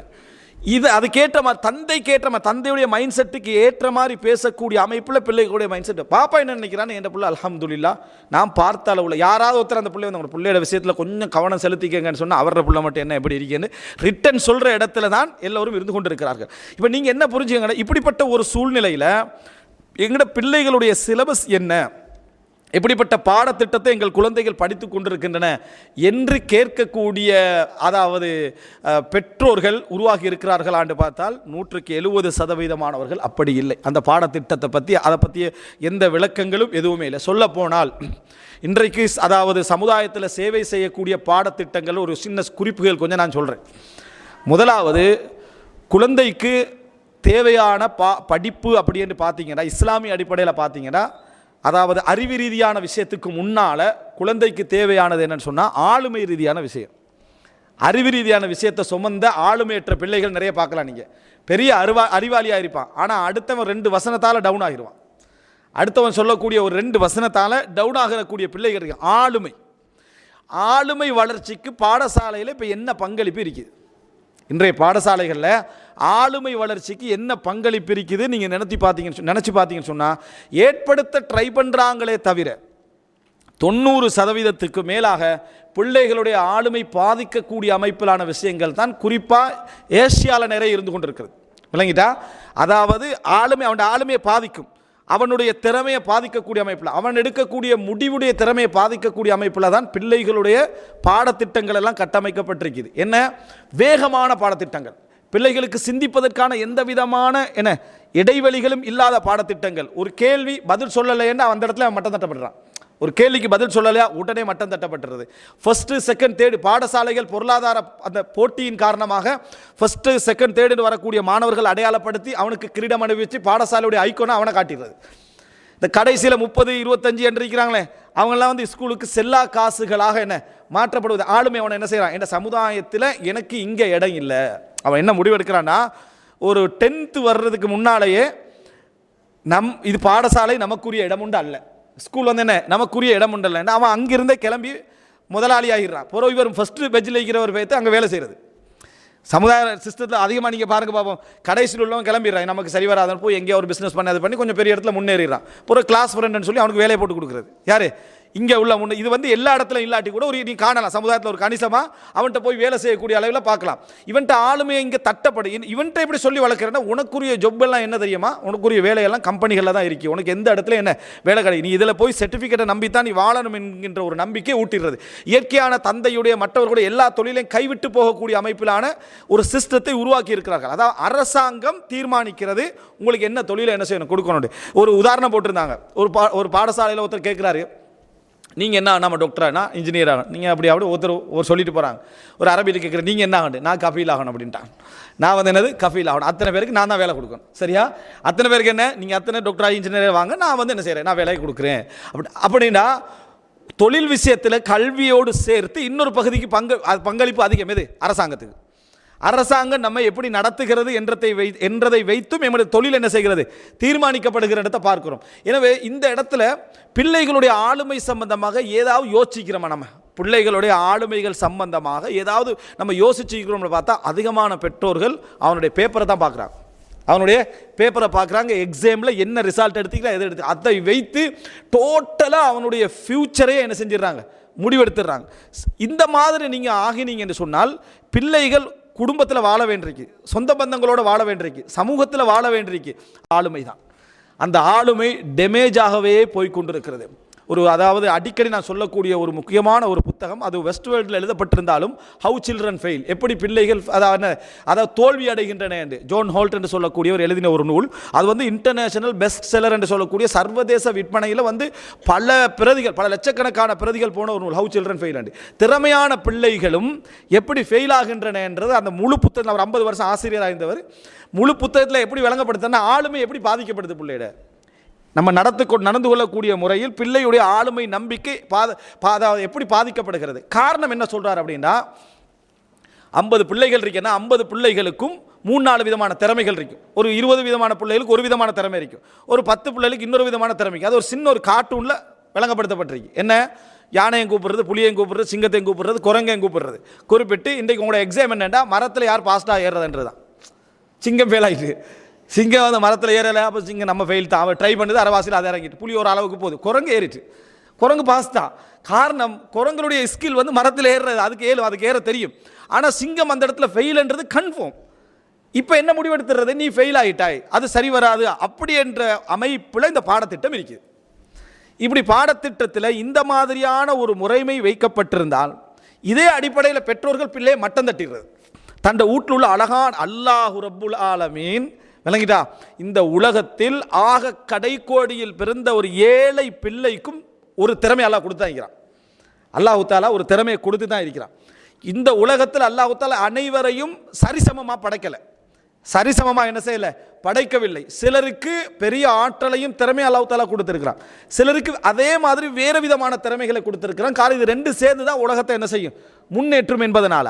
ஆனால் இந்த கல்வி திட்டம் வந்ததனால இந்த கல்வி திட்டம் எப்படி ஆக்கிட்டேன்னு சொன்னால், இதில் ஃபெயிலண்டா ஃபெயில், இதில் ஃபெயில் என்ற வார்த்தையே தவறா இல்லை. எப்படி ஃபெயில்னு கேட்குறேன், ஃபெயில் என்ற வார்த்தையே கொண்டு வந்து வைத்ததே ஒரு பிழையான ஒரு அம்சம். ஆனால் இப்போ சில மேற்கத்திய கண்ட்ரியில் அங்கங்கே அதை மாற்றிக்கிட்டு வராங்க. நம்ம மாற மாட்டோமே, அவன் ஃபுல்லாக மாறினவர் தான் நம்ம மாறுவோம். இந்த அடிப்படையில் நீங்கள் பார்த்தீங்கன்னா அந்த பிள்ளையுடைய ஆளுமை பாதிக்கப்படுது. குரங்கெல்லாம் பாஸ் ஆகிருது என்ற மாதிரியான ஒரு இடத்துக்கு அதுக்கு வந்துடுது. அவர் சொல்ல வந்த உதாரணம் என்னென்னு சொன்னால், பாஸ் ஆகினவங்களாம் குரங்குன்னு சொல்ல வரல, ஆனால் அந்த எக்ஸாமுடைய சிஸ்டத்தில் நீ அவனவனுக்குள்ள திறமையை தான் அவனவனுக்கு என்ன செய்யணும் கொடுக்கணும். அதுக்கு ஒரு திறமை இருக்கும், இவருக்கு ஒரு திறமை இருக்கும். ரெண்டு திறமையை வச்சு நீ ஒரு ஆளை டெஸ்ட் பண்ணி நீ என்ன சொன்னால் எப்படி இருக்கும், இந்த மாதிரியான ஒரு தரம் வந்தால் பிள்ளைகளுடைய ஆளுமை நிறைய பாதிக்கும். சிறந்த முன்னேற்றமான பாதை. அந்த வாப்பாவோட மட்டம் தட்டதில் கேட்டுதே ஒரு புள்ள வளருவா. வாப்பாவும் விரக்தியில் வளர்றான், புள்ள என்ன செய்கிறான் விரக்தியில் வளர்றான். வாப்பா என்ன புரிஞ்சுக்கொள்ள புள்ள நினைக்கிறான், புள்ள என்ன புரிஞ்சுக்கிறான், வாப்பா என்ன செய்கிறான் நினைக்கிறான். போதைப் பொருள். அடுத்தது என்ன? போதைப் பொருள். மற்ற விஷயங்களுக்கு அவன் போயிடுறான். அது முதலாவது போதைப் பொருள் பழகிற இடமே எதா மாறி பாடசாலைக்குள்ள என்ன போதைப் பொருள் தருவிக்கக்கூடிய இடமாக மாறி இருப்பதை நம்ம பார்க்கிறோம். அன்புள்ள சகோதரர்களே, எனவே முதலாவது எங்களோட சிலபஸில் ஃபஸ்ட்டுக்கு என்ன வைக்கணும்? மானவியத். ஒருவருக்கு கொடுக்கப்பட வேண்டிய உளர் ரீதியான பலம். அந்த உளர் ரீதியான பலம் நீங்கள் கொடுக்கவில்லை என்று சொன்னால், ஒரு ஃபெயில் என்று சொல்லக்கூடிய நிலையில் உள்ளவனுக்கு உளர் ரீதியான ஒரு பலம் நமக்கு கொடுக்கப்படவில்லை என்றால் அது பெரிய பாதிப்பை என்ன செய்யும் ஏற்படுத்தும். அதாவது ஒரு முக்கியமான நம்ம ஏற்கனவே சொல்லியிருக்கிறேன் நினைக்க ஒரு தகவல் சொல்லுவாங்க என்னென்னா, எப்படி அந்த உளர் ரீதியான ஒரு சிந்தனை கடத்துறதுக்கான ஒரு உதாரணம் அதில் சொல்லப்படுது. ஒரு ஒரு ஒரு செல்லப்பிராணி ஒன்று வாங்குவதற்காக ஒரு சின்ன பிள்ளை வந்து கொஞ்சம் பணத்தை சேர்த்துக்கன்னு கடைக்கு போகுது, பெட்ரோல் வாங்குறது கடைக்கு போகுது. அங்கே போன நேரத்தில் இவர் போன $1 சொன்னால் அந்த $1 ஏற்ற மாதிரி எதுவுமே என்ன, $2 வேணும், $1 ஏற்ற மாதிரி எதுவும் இல்லை. அதனால் வந்து என்ன வேணுமுன்னா இது $2, $1 வேணுமுன்னா உனக்கு என்ன ஊனமான ஒரு பூனை இருக்குது, இதை எடுத்துகிட்டு போ, $1 தானே, மற்ற எல்லாம் $2 தான் இருக்கு, எல்லாம் நல்ல ஹெல்த்தியான நல்ல உடம்புள்ள முறையாக உள்ள தான் இருக்கின்றார். அந்த புள்ள என்ன செய்யணும், ஓகே நில்லுங்கன்ட்டு போயிடுது விட்டு. இல்லை நீ இது ஒன்றுக்கே எடுத்துகிட்டு போய், இல்லை வேணா போயிடுறேன்னா ஊருக்கு போயிடுது. $2 எடுத்துகிட்டு வருது. $2 வந்து கொடுத்துட்டு அந்த பூனையை எனக்கு தாங்கன்ற, ஊனமான பூனையை எனக்கு தாங்கன்ற. அது $1 உனக்கு தர, இல்லை எனக்கு 2க்கு தாங்கன்ற. அது என்னத்துக்கு ஊனமானது நீ அப்படியே எடுக்கிறாய் அப்படின்னு சொன்ன உடனே அந்த புள்ள தண்டை ட்ரெஸ்ஸை தூக்கி தண்டை காலை காட்டுது. எனக்கும் ஊனம்தான், நானும் ஊனத்தோடு இருக்கிறவன், அதனால் எனக்கும் அதே சமமான என்ன அந்த இது இருக்கணும். அதனால் அந்த $2 கொடுத்து அந்த புள்ள என்ன செய்து எடுக்குது. இதில் 2-3 செய்திகள் இருக்குது. ஒரு உலக கதையாக இருந்தாலும் இதில் 2-3 தகவல் இருக்கிறது நம்ம என்ன செய்கிறோம் பார்க்கிறோம். அது என்ன 2-3 தகவல் என்று சொன்னால் மிக முக்கியமாக யோசிச்சு பாருங்க. தன்னை போலத்தான் மற்றவர்களைப் போல தான் ட்ரீட் பண்ணப்பட வேண்டும் என்று நினைக்கக்கூடியவன் பணம் என்று வார டைமில் தன்னுடைய பலகீனத்தை வச்சு பணத்தை சம்பாதிக்க ட்ரை பண்ணக்கூடாது. இப்போ அவர் நினச்சிருந்தா எனக்கு எப்படியோ லாபம் தான் முக்கியம்னு அந்த புள்ள நினச்சிருந்தேன்னு சொன்னால் அந்த மைண்ட் செட்டில் எப்படி வருமெண்டா, நான் வந்து என்ன ஏண்ட இந்த ஊனத்தையும் காட்டி $1 வாங்கிட்டு போவோம்னு தான் நினைக்கணும். சட்டப்படி ஏண்ட ஊனத்தையும் காட்டி எனக்கு நானே ஊனமாக இருக்கிறேன், இப்போ ஊனமான பூனையும் தர பார்க்குறீங்க, ஒன்றுக்கு பதிலாக $1 தாங்கன்னு சொல்லி கேட்டுட்டு போகணும். லாபம் என்று பார்த்தா, ஆளுமைன்னு பார்த்தா எல்லாருக்கு மாதிரி எனக்கு சமமான இதை தான், $2 நான் தான்னு சொல்கிறேன் ஆளுமை. இந்த மைண்ட் செட்டு பாடசாலைகள் கொடுக்கிறதா? பாடசாலைகளோடு இருக்கக்கூடிய பெற்றோர்கள் நீங்கள் கொடுக்குறீங்களாண்டா? நிறைய பேருக்கு இல்லை என்று பதில் சொல்லலாம். அவனுடைய ரிப்போர்ட்டை மட்டும் தான் பார்க்குறோம். அதன் ஊடாக பெற்றோர்கள் சந்தோஷம் அடையக்கூடிய அமைப்பிலான சில பெற்றோர் சொல்கிறான், நான் பிள்ளைகளோட சிறந்த மனசோடு தான் பேசுகிறேன், நான் ஒரு ஃப்ரெண்டாக தான் இருக்கிறேன்னு சொல்லி. ஃப்ரெண்டாக இருக்கிற பாப்பாவோட இதுலேருந்து வெளியாகிடலாமா? இல்லை, ஃப்ரெண்டாக எப்படி இருக்கிறான்டா கொஞ்சம் ஸ்ட்ராங்காக பேசிக்கிறது. நான் உன்னோட ஃப்ரெண்டாக இருக்கிறேன்னா இல்லையா அப்படின்னு கேட்குற இஷ்டம் இல்லையா அவனுக்கு என்ன விளங்குண்டா, இப்போ நம்ம ஃப்ரெண்ட் இல்லைண்டா போன போகிறோம் என்ன அடி தான் விழுவேண்டு. அதனால் வாப்பா நீங்கள் ஃப்ரெண்ட்லியாக தான் பாருங்க, பிள்ளைகளோட நான் எப்பயுமே ஓப்பனாக தான் கதைக்கிறது அப்படின்னு சொல்கிறது. ஆனால் இவர் நினச்சிக்கிறது என்னது, அவனோட ஃப்ரெண்டாக இருக்கக்கூடிய தன்மை என்றா இப்படி இல்லது. உங்களுக்கு தந்தையோட ஸ்தானத்தில் இருந்து கொண்டு நீங்கள் நடந்து கொள்ளக்கூடிய முறையில் எந்த பிள்ளைகளும் பலகீனங்களை எங்கள்கிட்ட ஓப்பனாக சொல்லவே சொல்லாது. அந்த பிள்ளைகள் எதிராக சிந்தித்தாலே நமக்கு எதிராக போகிறோன்னு நினைக்கிறோம், எதிராக சிந்தித்தாலே எதிராக போகிறோன்னு நினைக்கிறோம். எனவே முதல் அம்சம், பிள்ளைகளிடத்தில் ஆளுமை என்றது டேமேஜ் ஆகிட்டே போகுது. இது எங்கே உங்களுக்கு பாதிக்கும் தெரியுமா? நீங்கள் அவனுக்கு திருமணம் பேசுவீங்க, அவனுக்கு ஒரு தொழில் தேடி கொடுப்பீங்க, ஒரு தொழிலில் ஈடுபடுவான், சமுதாயத்தில் ஒரு இடத்துக்கு வருவான், இந்த இடங்கள் எல்லாம் அது பாதிக்கும். அந்த கல்வியுடைய நீங்கள் கொடுத்த அந்த ஆளுமையில் ஏற்படுத்தின பாதிப்பு அங்கெல்லாம் வெளிப்படும். அவன் குடும்பத்தில் அவன் எரிஞ்சு விழுறதுக்கு பின்னணியில் இந்த ஆளுமை பாதிப்பு என்ன செய்ய இருக்கும், தான் மட்டம் தட்டப்பட்டது இருக்கும், தான் எந்த பொசிஷனில் இருக்கிறேன் அப்படி. இன்றைக்கு நிறைய நண்பர்களோட பழகிற டைமில் பாடசாலையுடைய பாதிப்பு அவனுக்கு அப்படியே இருக்கும். நீங்களாம் அந்த காலத்தில் நல்லா படிச்சிங்க, நாங்கள் என்ன செய்ய, எங்களோட கஷ்டமாக தான் இப்படியே தான் பணிஞ்சு தான் என்ன செய்யறான். அதாவது தான் சமுதாயத்தில் ஒரு உயர்ந்த அந்தஸ்து அடைச்சிக்கிறான், நல்ல தொழில் வைக்கிறான், நல்ல வருமானம் வைக்கிறான், ஆனால் அவனுக்கு பாதிப்பு போகலை, எந்த பாதிப்பு போகலை. இவர் உலக ரீதியாக அந்த கல்வி எதுக்கு கொடுக்கப்பட்டுச்சு? ஒழுக்கத்துக்கு கொடுக்கப்பட்டுச்சா? இல்லை, பொருளாதாரத்துக்காக கொடுக்கப்பட்ட ஒரு கல்வி அது. அந்த கல்வியில் இவன் முன்னேறலை, இவனுக்கு தொழிலும் கிடைக்கல, கல்வி இல்லாமல் அவன் முன்னேறிக்கிறான். அவனோட இவன் என்ன பேசிட்டுக்கிறான்னா, இவர் என்ன முன்னேறிட்டாலும் இவருக்கு படிப்பறிவு இல்லைன்னு. எப்படி பேசுகிறது தெரியுமா? இவன் எவ்வளோ பெரிய முன்னேற்றத்தை அடைஞ்சிட்டாலும் இவனுக்கு படிப்பறிவு இல்லை அப்படின்றான். இந்த படிப்பறிவு நீ முன்னேறதுக்கு தானே படித்தாய், அந்த முன்னேற்றம் உனக்கு கிடைக்கல, அவனுக்கு கிடைச்சிருக்கு. அப்போ கூட இவன் அந்த ஸ்கூலுடைய அந்த இதை விட்றான். இல்லை, இந்த சிந்தனையை நீங்கள் புரிஞ்சு பாருங்கள், இது யோசிச்சு பாருங்கள். பிள்ளைகளோடு நம்ம அப்படி நடக்கிறோமா? அவனுடைய ஏதாவது நம்பிக்கையாக அவன் செயல்படக்கூடிய நேரத்தில் அந்த தைரியத்தை அவனுக்கு கொடுக்குறோமா? எங்களோட முரம்பட்டு நடந்தாலும் சரி, மார்க்கத்தில் முரம்படாத வரைக்கும் அந்த தைரியத்தை அவனுக்கு என்ன கொடுக்குறோமா அப்படி என்று யோசித்து பாருங்கள் அன்புள்ள சகோதரர்களை. இது மிக முக்கியமான விஷயம். இரண்டாவது, இன்றைய பாடசாலையுடைய கல்வி இதெல்லாம் எழுதி படிப்பிக்கிற விஷயங்கள் அல்ல. அதான் நான் சொன்னேன், படிப்பிக்கின்ற முறை என்று சொன்னேன், அந்த இடத்துல உள்ளது. இஸ்லாம் வந்து உலகத்தை 1300 லட்சம் வருடங்கள் ஆண்டிருக்கு. ஆனால் இஸ்லாம் எப்படி கல்வியை கொடுத்தது என்கின்ற அந்த மரபை பற்றி யாருக்குமே தெரியாது. கல்வி கொடுத்து தானே உலகத்தில் எவ்வளோ முன்னேற்றங்கள் வந்திருக்கு. அது சம்பந்தமாக யாருக்குமே தெரியாத இடத்துல நம்ம என்ன செய்கிறோம், இருந்து கொண்டு இருக்கிறோம். அவனும் பேர் வழி கூட தெரியாத லெவலில் அவன் வச்சுக்கிறான். அவர்களுடைய அந்த மாதிரியான கல்வியாளர்கள் என்று காட்டப்படுகின்றவர்களுடைய கொள்கை மற்றவைகள் எல்லாம் ஒரு புறம் இருக்க, அது முஸ்லீம் சமுதாயத்தோடைய கலாச்சாரம் தானே. இந்த ரோடால் போனால் அவிசின்னான் இருக்கீங்க. அவிசின்னாண்டா என்ன?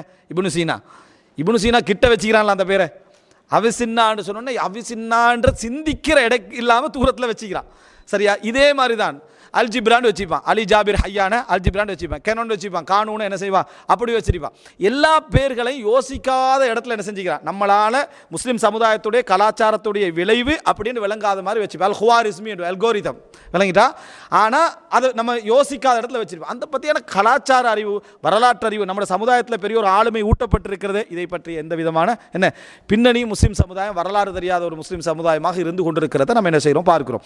இரண்டாவது, இந்த நான் படிப்பித்தல் முறைமையோடு சம்மந்தப்பட்ட விஷயத்தில் நான் என்ன சொல்கிறேன், இப்போ இவங்களையும் நீங்கள் பெருசாக யோசிக்க வேணாம். பாடசாலையில் போய் நம்ம எப்படி மாற்றுறதுன்னு யோசிக்க வேணாம். அது நம்ம செய்யலாதான், சிஸ்டத்துக்குள்ளே நம்ம அகப்பட்டுட்டோம். ஆனால் வீட்டில் செய்யலாம் தானே. நமக்குள்ள பங்கு காலப்பகுதியில் நம்மளோட விஷயத்தை சரியாக நடத்தலாமா இல்லையா? அந்த பிள்ளைக்கு அங்கே வந்து வார காயத்தை நம்ம ஒத்தடம் கொடுக்கலாமா இல்லையா? ஒத்தடத்தை அந்த காயத்தை கூட்டாமல் நம்ம ஒத்தடம் கொடுக்கலாமா இல்லையா? நீ அப்படி சொன்னதை நீ எதுவும் யோசிக்காத, நீ தான் பலம், உனக்கு ஏழும் உன்னால் முடியும்னு நம்ம நம்பிக்கை கொடுக்கலாமா இல்லையா? நம்ம அதையும் என்ன செய்கிறோம் இல்லை. அந்த டீச்சர் தான் ஃபோன் பண்ணி உங்களோட பிள்ளை வந்து பாருங்கள், இப்போ தான் சேர்த்துக்க ஸ்கூலில் படிக்கிறான் இல்லை, இப்போ சேர்த்ததே படிக்க தானே. சரியா? இப்போ தான் சேர்த்து 2 மாதம் போயிருக்கு, அவன் ஒழுங்காக படிக்கிறான் இல்லை, அப்போ அனுப்பி விடுங்க, நாங்கள் படிப்பிக்கிறோம். இதை டீச்சர் மாதிரி என்ன செய்கிறாங்க, சொல்கிறாங்க. எப்படி அப்போ கொண்டு போய் சேர்க்கறது? சிந்தித்து பாருங்க பாப்போம். பதில் சொல். பெற்றோர் போட்டு அடி, இவனுக்கு நின்னடா படிக்கிறா இல்லை, இப்போ தான் 4 வயசு, படிப்பண்டா என்னடே அவனுக்கு என்ன தெரியாத இடத்துல அவனுக்கு போட்டு அடி விழுது. நீ எல்லாம் எதிர்காலத்தில் எங்கே நிகழ்காலத்தை வாழ விடுங்க பாப்பா, அதுக்கு பிறகு எதிர்காலத்தில் முன்னேறு. இதை சொல்கிறதுக்கு அந்த பிள்ளைக்கு இது இருக்குமா? இல்லை. ஆனால் இதெல்லாம் வேறு அமைப்பில் சொல்லப்படுத்த பார்க்குறோம். இன்னொன்று, ஊட்டப்படுகின்ற கல்வியில் மிக பிரதானம் என்ன? ஒழுக்கம்.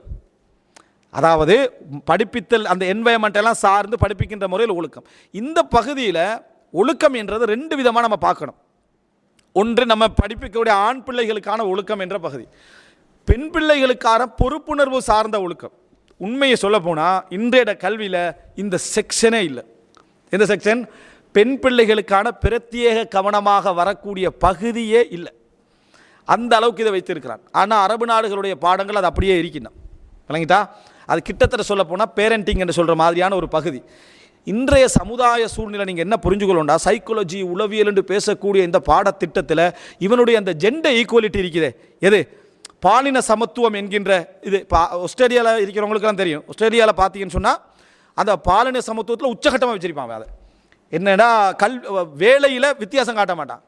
சுமக்கிறதுலேருந்து கண்டெய்னர் ஓட்டலத்துலேருந்து எப்படி ஜப்பான் போன்ற நாடுகளில் நடக்கும் அதே மாதிரி ஆஸ்திரேலியாவில் வைத்திருப்பாங்கன்னா அந்த கஷ்டமான வேலையை பெண்கள் என்ன செய்யணும். அதாவது ஜெண்டர் ஈக்குவலிட்டியாக, பாலின சமத்துவம் என்ற அடிப்படையில் அதை கொண்டு வந்து வைத்திருக்கிறான்.